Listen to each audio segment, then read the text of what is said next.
Hi, thank you so much for coming. I'm Anders Lee, and I'm the Co-Finance and Sponsorship Director on the Millennium STEM Executive Team.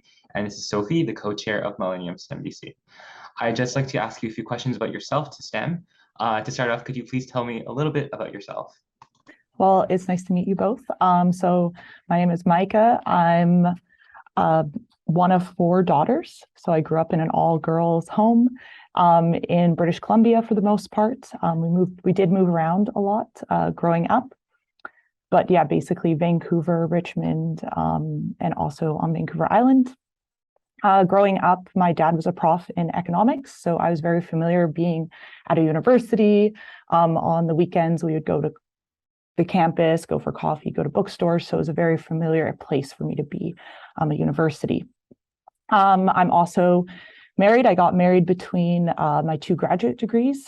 And so I've been able to do graduate school thanks to a very supportive husband who's been really fortunate in terms of he's really allowed my career to kind of be a priority in our relationship. And I guess on a professional level, I'm a researcher in astronomy, specifically in astronomy instrumentation. All right, thank you so much. Now, can you tell us a bit about your education and your STEM experience? Just elaborate upon that a bit further. Yeah, of course. So I grew up going to public school, and I went to do my undergrad in physics and astronomy at the University of Victoria in Canada. And I did a four-year undergraduate degree during this period. I wasn't part of the co-op program, but I did do co-ops. So I did 3 co-op terms. I think to get like an official designated co-op degree, it required 4. And during these co-ops, I worked at the National Research Council of Canada, which is also in Victoria, and it's an observatory where they do science, but they also build instruments for astronomy. And then I went on to do a master's degree, and I actually did it in applied science in mechanical engineering at the University of Victoria. And then finally, I went to pursue a PhD, and I did that in astrophysics at Leiden University in the Netherlands. How would you say that co-op experience affected your STEM journey? Oh, it definitely had a major impact for me. So I knew I was always interested in STEM.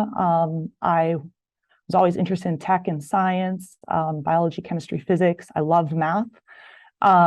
And, physics and math were a bit more difficult for me. And I actually really liked the challenge of that. And so that's kind of how I went into a physics degree and math degree, because it was something I really enjoyed. But it wasn't until I did a co-op that I could see a career in STEM. So my first co-op was, you just apply to these different jobs that are available. You see, like this one sounds interesting. And I landed up being a telescope tour guide and working with the public at the observatory, and also working on science programs for kids and summer camps, and doing public observing. So on a Friday and Saturday nights, people would come and you would observe with them through a 1-meter class telescope. And that environment also exposed me to the other people that worked there that were actual researchers in science, in astronomy, but also the engineers that were working there. And so I was able to do 2 more co-op terms there. The first one, I did a pure science one. So I was kind of analyzing astronomy data. And then, over lunch and coffee with the different people there, I realized there is an engineering side to this, and there is this thing where you could build and design instruments and kind of push technology to come up with new ways of measuring things that will allow astronomers to have new tools, and they can make new discoveries through those tools. And I was like, oh, this is awesome. I really like the idea that maybe you could be in science and be in the thick of the research, but also be doing something hands-on. And so that is why for my third co-op term, I was able to connect with somebody who was working in the optics lab there. And so I worked with fiber optics and figuring out how to polish them and get them working for a specific instrument they were building. And so through my co-op terms, I went from being this is something I really enjoy, this is something cool, to really seeing all the different career aspects that you could have, and you could see it as being somewhere that I could pursue an actual career. All right, great. I'll just quickly go back to like the education side of things. And I just want to know about the difference that you've noticed between European universities and the differences and why you specifically chose to study in the Netherlands. Yeah, so I was looking specifically for a place that really fostered astronomy instrumentation. So it's kind of this niche area where you need to have that engineering background. So you need exposure to mechanical, electrical engineering, some software, and you also need to be understanding the current research that's being done in astronomy and astrophysics. So you kind of need to be on both sides of the engineering and the kind of the pure science. And so there aren't that many departments that offer grad programs that allow for you to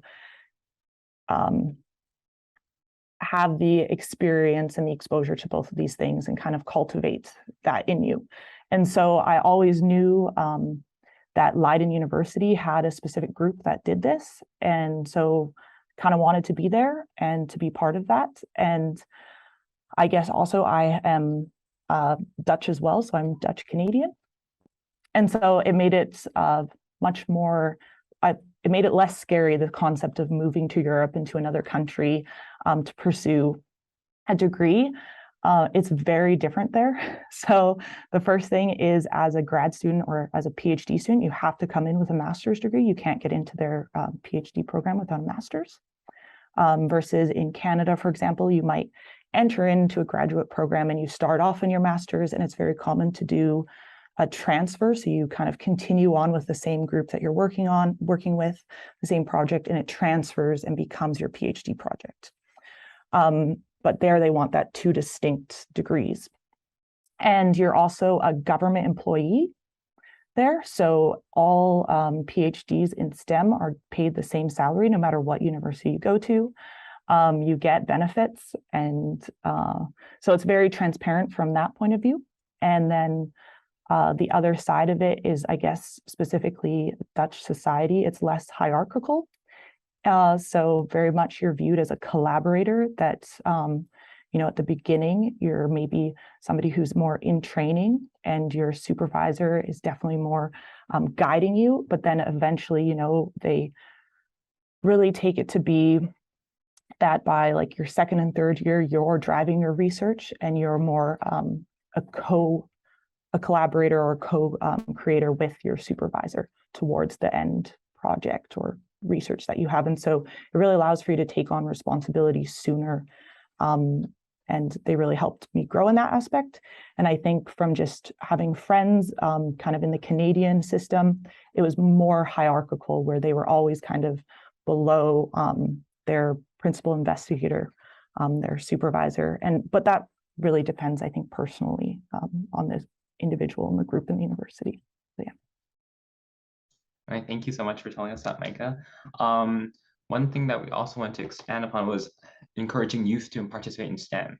And how would you go about recommending youth to get involved with STEM, or any opportunities in particular, like co-op, that youth could do? So I guess youth, do you mean undergrads or high schoolers? Like high schoolers like us, yeah.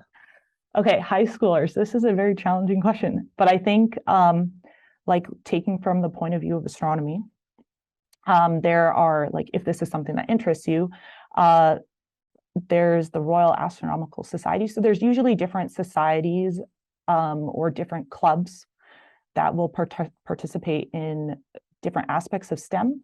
And so the Royal Astronomical Society, definitely, they come every single Friday and Saturday night, or they used to. They set up their own telescopes and do public observing. And as a co-op student, I was interacting with them, and I found I learned so much from just speaking to them. They had so much knowledge, and it was just so wonderful being part of that community and getting to experience it. And so I would highly recommend that if there's a club or a society, that's a really good way in, because the people there will be able to foster your interests. I also, I help with some summer schools, and they're more geared towards undergrads as well, but I think there are ones out there that are for high schoolers as well. But if you can get experience, especially in STEM, in physics and astronomy or engineering, having programming experience, and I think that's something where there's a lot of online courses that will let you learn Python and stuff. So doing those types of things, I think, helps you to have kind of changes your way of thinking and teaches you how to problem solve in a way that's super useful for pursuing STEM. But it also is something that is, if anyone has a computer, they can learn these things. And so it's very accessible.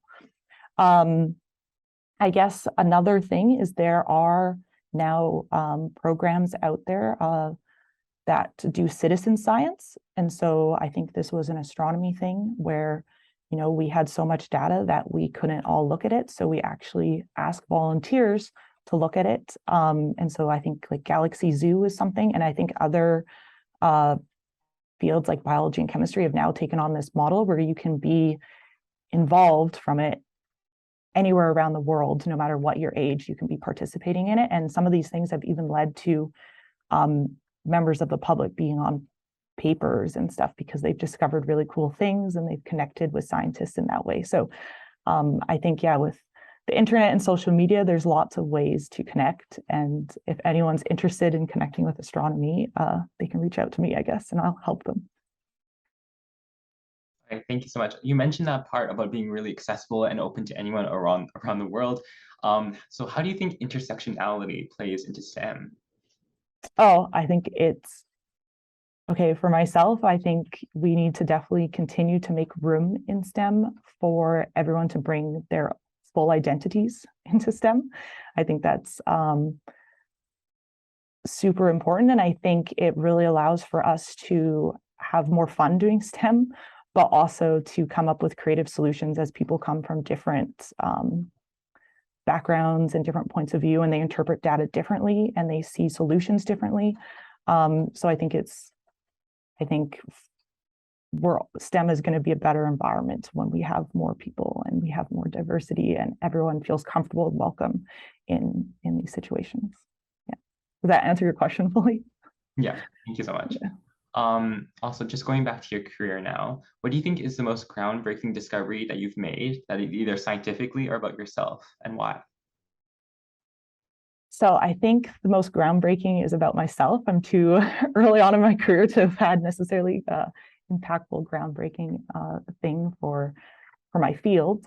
But I think one of the biggest things was kind of this idea of imposter syndrome, or always thinking,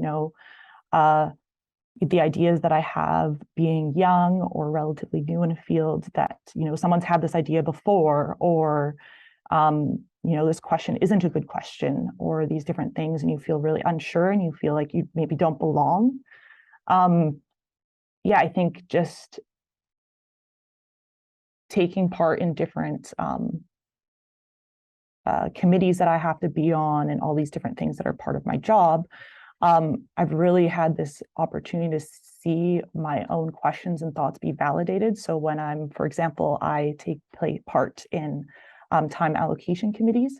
And so this is where in astronomy, you write a proposal and a group of peers is going to say it's worth time on a telescope or not. And so this was a very terrifying thing for me to start out doing. My first time doing it, I was like, how am I supposed to judge somebody else's science and their work? And so being in a committee setting with many people from different experience levels and backgrounds, I was able to see internally, like, oh, I have these questions, or I have this initial reaction to this, or whatnot, and see that being validated, and basically seeing like, hey, actually, everyone else in the room agreed with that or had that thought. And that allows for me to speak up more and really say like, hey, I belong here. My questions and opinions matter, and I don't need to earn that, but I can just come up and say those things. So I think on a personal level, kind of tackling that imposter syndrome over the last few years. I thank you so much for sharing with us. Okay, so in the present moment, what kind of work are you doing in your field right now? Yeah, so I work in a very niche field called adaptive optics. And so adaptive optics is, I guess, when you look at a star, you see that a star twinkles. And so this is actually due to turbulence in our atmosphere. So the air blowing around, it actually causes the twinkling of a star. And so an astronomer, when they want to take a picture of a star, and from that picture, we can extract information. That twinkling basically is the same thing as you taking a photo and your hand shaking, and your picture is going to get blurry. So that's what's happening, is the turbulence is kind of shaking the star, and we get a blurry image. And so adaptive optics is us correcting for atmospheric turbulence in real time. So what we do is we measure what the turbulence is doing in the atmosphere. And we have a mirror that is really, really thin and also really small, about the size of a quarter. And we shrink the light down onto that mirror, and the mirror changes shape. So it can change shape and become like a potato chip or whatever you want. And so we can actually cancel out the effects of turbulence using this mirror. And it has hundreds to thousands of things on the back of the mirror that we can push and pull. And we can do this up to thousands of times per second. And so I work on pushing this technology even further and improving it for the application of directly imaging planets outside our solar system. And so we want to take pictures of planets that are next to really, really bright objects. And so we have to provide a really stable correction and completely remove the effects of turbulence. And so I work on improving the different aspects of that technology. All right, thank you. I was thinking, does the hesitancy of iconoclasm affect progress from happening? So, for example, Cecilia Payne introducing her groundbreaking thesis on how stars were composed of mainly hydrogen and helium. Do you think things like that, and her thesis getting initially rejected, do you think like that affects the field of astronomy? And how does it affect it? Yeah, so I think there's kind of two sides to that. So I guess in kind of the theoretical side of astronomy, for sure, I think there's some tension when you challenge something that is assumed. And, you know, you have also different personalities involved, and you have seniority and hierarchy and stuff. But on the one thing I really like about my side is that in instrumentation, where we are kind of trying to push it, we need those new ideas. And so we thrive off of that. We need somebody to be like, hey, let's try this crazy thing.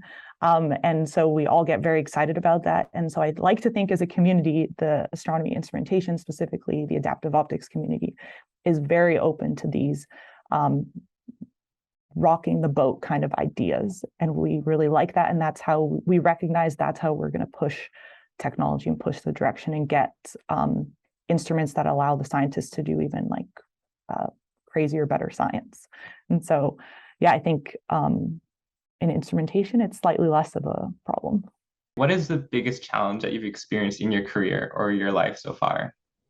Oh, I don't know. I'll pick like a recent one. Is actually on, it might not be, it feels like it's the biggest challenge right now. Sometimes the ones that are the most recent or fresh in your memory feel like they were the biggest.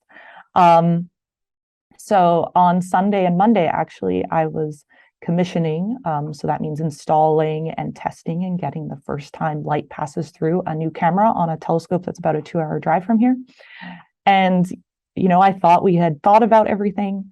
We had talked to all the people. And then on Sunday, we had it installed and everything was working.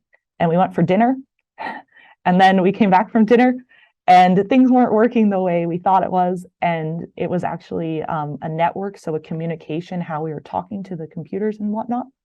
And this actually resulted in Sunday night, we weren't really able to observe. And it took 24 hours to actually solve this. And so you're basically on the mountain scrambling to try and fix this. You're trying to call people who you think can help you.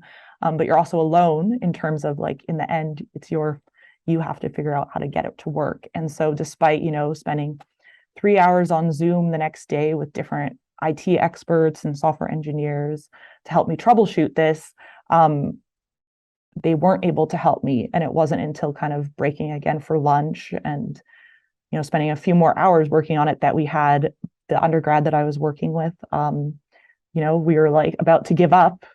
And then we had kind of a crazy idea, like, what happens if we do this? And then that kind of solved it. And so I guess in that moment, that 24 hours of feeling the pressure of like, it has to happen Monday or we won't get a chance to get this to work again. And then having a difficulty where you don't really understand. I'm not an expert in networking. So you're just trying to come up with solutions. Yeah. So how did that collaboration help your process and just in general collaboration? Yeah, so collaboration is a huge part of my job.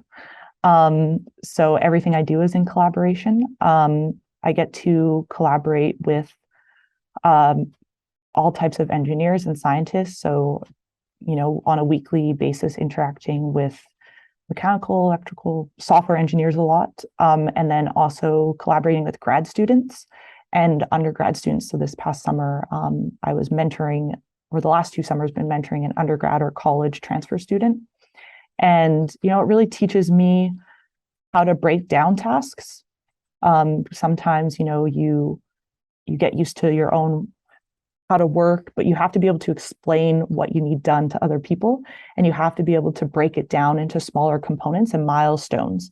So especially working with an undergrad to make those like manageable and to help someone through time management, but also to make sure you're being super clear in the goal and how to get there. And also the motivation for why we're doing this. That's super important. And so I think it's really fun to collaborate and work with other people, but it really teaches me, communication skills have to be good. You have to really value the people you're collaborating with, that their time is really important. And so, you don't want to waste their time. You want to really treat your engineers, your professionals really, really well. And so, I think communicating clearly and also communicating your appreciation to them is something I think that really allows for collaboration to thrive. And yeah. Based on that, like just giving positive feedback and giving them good experiences, was there a particular mentor that helped you during your studies or your career? Yeah, so actually I kind of have a few, but specifically that very first co-op job that I took, my boss that hired me, essentially, it turned out his partner at the time, or wife now, she was also a researcher in the exact same field as me. And so kind of the two of them have been people that I can talk to and speak to them and actually ask for advice on a career side and all these different things. And so they have been someone, a couple, I guess, that's been supportive of me, but also being someone that I can speak to and, voice concerns or ask for direction, and I can really trust what they're saying to me. And then always when you're going through grad school, you have advisors. So people that are directly like guiding research and trying to teach you how to do research. And so hopefully you have a good relationship with them. And I was very lucky that I did in my cases. And so those are definitely people that are mentors to me, whether it's teaching me how to write better, teaching me kind of the scientific process, like how do you tackle a question? How do you solve it for the first time? How do you ask good questions? Like all these different things those things have been taught to me by mentors. Yeah. Okay. And for those like who are uncertain that they don't even have a mentor in the first place, what would you say to them that they want to pursue STEM but not entirely sure what to do? Yeah. So I think the very first thing is at least, being when you get to university, it's a lot easier because you're going to have profs that are teaching you and all these different things. Don't be scared to go up to people. I think you'll hear that when you have a teacher that you really like, don't think you're not worth reaching out to them.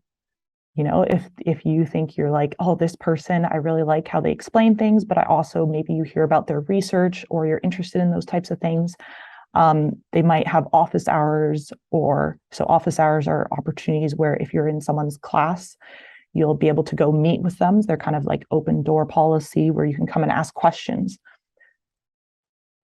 Often you assume that it's with the course material, but you can go and ask questions about their research, about anything. And, also sending emails to people and saying like, hey, can I meet? But, give them sufficient information and background and kind of motivate why you're reaching out to them. But I think, like every time someone's reached out to me, it's not like I don't react negatively. That's been really nice. It's an honor. And then, I'd either like say, actually unfortunately, I don't have time or something, but reach out to this person or talk to this person or, like communicate with them. I think that is something it can be scary to think about, but don't worry about that. And also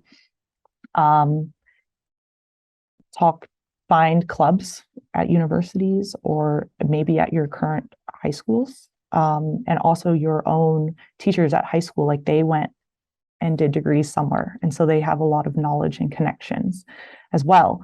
And then finally, like, I guess, don't feel pressured to have to figure it out. So I definitely didn't go into my undergrad knowing what was going to be on the other side of finishing my undergrad. And I think sometimes we put a lot of pressure on being like, when you start in first year, like you've made your decision and that is the direction you're going to go. But don't be scared to take other classes or to go out of your comfort zone, or to changing like a degree or, even taking a break from something. That's not failure. That's just you understanding yourself well and actually realizing things sooner than later. So I don't know if that fully answers the question. No, that's a great answer. Thank you so much. Referring back to that night where you had to fix a telescope and that was an intense situation, do you say that astronomy is generally a high pressure field? And how do you cope with that amount of pressure? Yeah, so there are periods where it's very high pressure, but I think, especially in academia, so being kind of so right now I'm a postdoctoral researcher at the University of California, Santa Cruz. And so you are, so after your PhD, you can try and go into industry maybe, or if you want to continue in research, you might want to try and find a position at like a government research facility or a lab or something. But oftentimes between getting your PhD and kind of making that next step, there's this temporary position, which I'm in. And so that's very much a very high pressured situation because they are temporary contracts and you often want to produce results. And the way that we kind of measure results, at least in science, is through peer-reviewed papers. And I think astronomy definitely is one of the fields where, subfields are slightly different within astronomy, but there's definitely like you should be publishing and that creates your value in the field.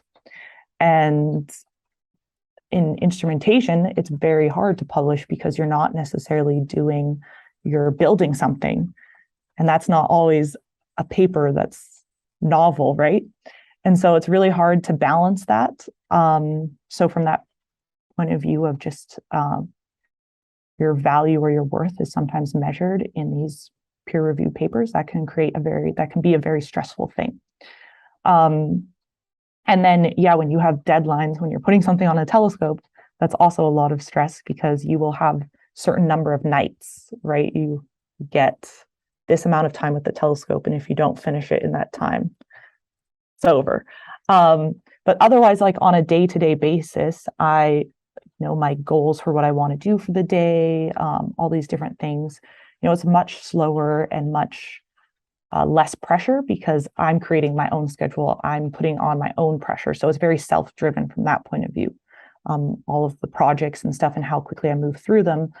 Like my boss might have some demands, but usually it's very collaborative and stuff to figure out deadlines and stuff. So a lot of the deadlines are self-imposed.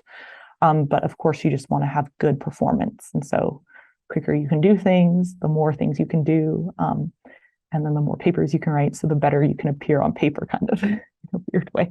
But yeah, you just have to balance it. You have to see value in other things besides my life in STEM. So I have to see value in my family, in the extracurricular activities I like to do. And I just have to say no.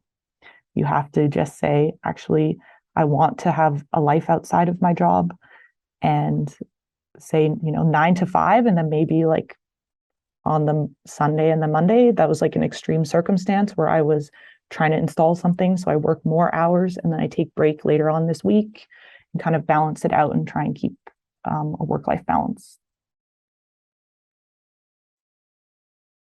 Right, thank you.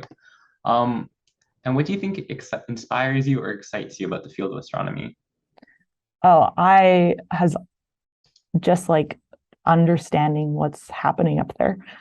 So I've just been always in awe and wonder of like nature and everything. And from a young age, I was trying to remember exactly how this worked out. But when I was in grade 6, I was in actually French immersion. And our French immersion teacher over Christmas, because you're doing science in French as well. And it was the first year I was in French immersion.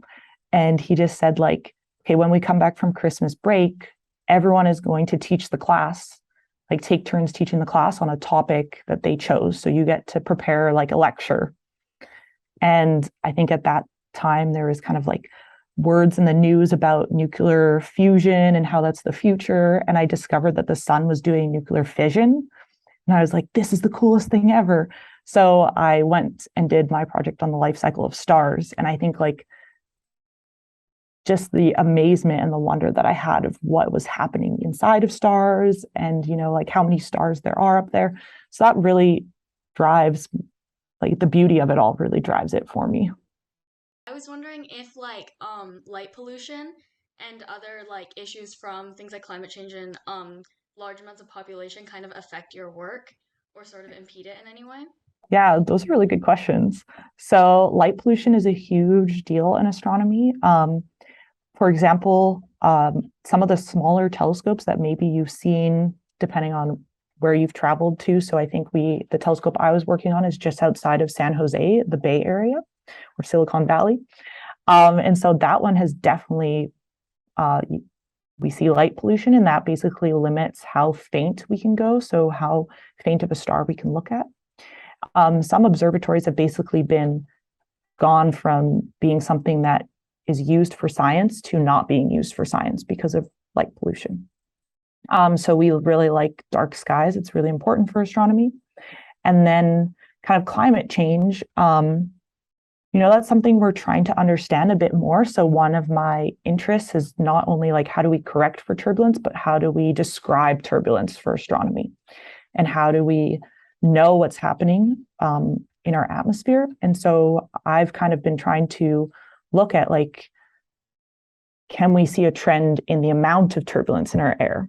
And so there's a Nature paper a few years ago where it was looking at actually planes traveling from North America to Europe. And they found that you would experience more turbulence, like so the plane bouncing around. And you would also potentially see that it would require more fuel to do that transatlantic flight. And so they're starting to notice that trend, and that's due to climate change and turbulence. And so that was like, oh, what's happening in astronomy then? Because we care about turbulence too. It's slightly different type of turbulence. And so we're trying to understand that, but we need more data to do that. And so we think it's a big deal, but we don't fully understand it yet in astronomy. Okay, I think that's it for our questions. Anders, do you have any more questions or? I'm just going to throw in this question. Oh no. What do you want your legacy to be? Oh, my legacy. I guess for me, it's very interpersonal. So I just really hope that the people I work with and the students that I get to work with, that they have a really fun time, that they learn a lot, but they also learn about themselves. And that at some point they gain maybe one useful skill from interacting with me. And then, for on maybe more professional level, would be really cool to have an instrument that enables new science. And so to really build something that, astronomers can do something new with. And yeah, I think in the next few years, I hope that will be a reality. Okay, I think that concludes the interview. And I just want to thank you for coming to this today. And again, thank you so much for coming on Unlocking STEM. Thank you both for having me, and it was nice to meet you both.